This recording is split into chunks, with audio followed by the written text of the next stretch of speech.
There's a quiet rule in the global economy. The country that controls the currency controls the game. Not through armies, not through speeches, but through something far less visible: money itself. Right now, most global trade doesn't happen in local currencies.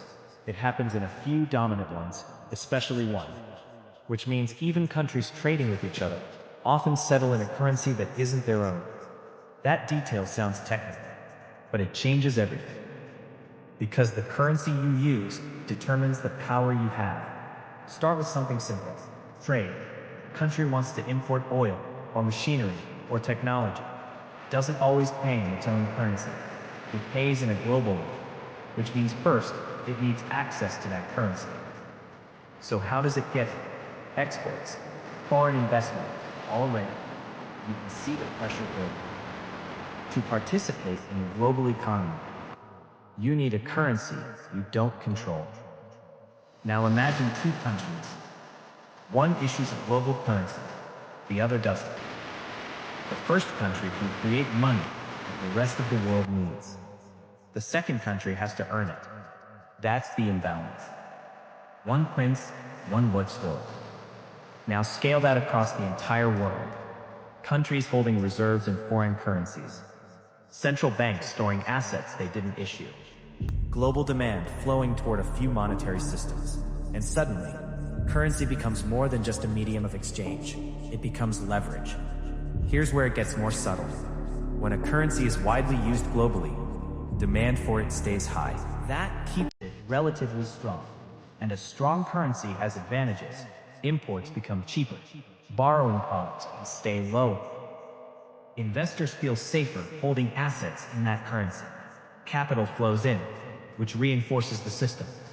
Now flip. If your currency isn't globally demanded, you face constant pressure to keep it stable, to defend its value, to attract foreign capital. Because if your currency weakens too much, everything becomes more expensive. Imports rise. Debt becomes harder to repay, especially if that debt is in a foreign currency. And often, it is. So now you have a country earning in one currency, but owing in another. And that gap is where vulnerability lives. Because exchange rates don't stay still. They move. Based on global interest rates, investor sentiment, economic expectations. Decisions often made far outside that country's control.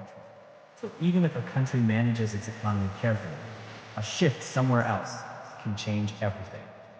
Now add another layer. When global interest rates rise, capital tends to flow towards stronger currencies, safer assets, higher returns, which pulls money out of weaker economies. Currencies drop, borrowing costs rise, and pressure builds quickly. So the system doesn't just reward strength, it amplifies it. It accelerates it. This is where the narrative starts to split. Publicly, we talk about free markets, fair competition, equal opportunity. But underneath, the playing field isn't level. Because not all currencies carry the same weight. Some open doors, others create barriers. Now think about long-term effects. Countries with strong, globally trusted currencies can run deficits longer, borrow more easily, stabilize faster during crises. Because demand for their currency doesn't disappear overnight. But countries without that privilege have to adjust quickly, cut spending, raise rates, defend their currency, often at the cost of growth or stability. And so over time, the gap widens, not just because of policy choices, but because of currency position. And once that gap is established, it's hard to close, because the system reinforces itself. Strong currencies attract capital. Weak currencies lose it, which strengthens one side and weakens the other. Quietly, continuously. Now zoom out. This isn't about one country versus another. It's about structure. A global system where currency power shapes outcomes, where access to money depends on where you stand, and where stability is easier to maintain for some than for others. So when we look at economic success, we often focus on growth rates, policies, leadership, and those matter. But they exist inside a larger framework. One way currency isn't just money. It's influence. It's leverage. It's advantage. And sometimes, it's constraint. So the question isn't just which country is growing. It's which currency is quietly shaping that growth. And who benefits from a system where some currencies carry the world while others struggle just to keep up.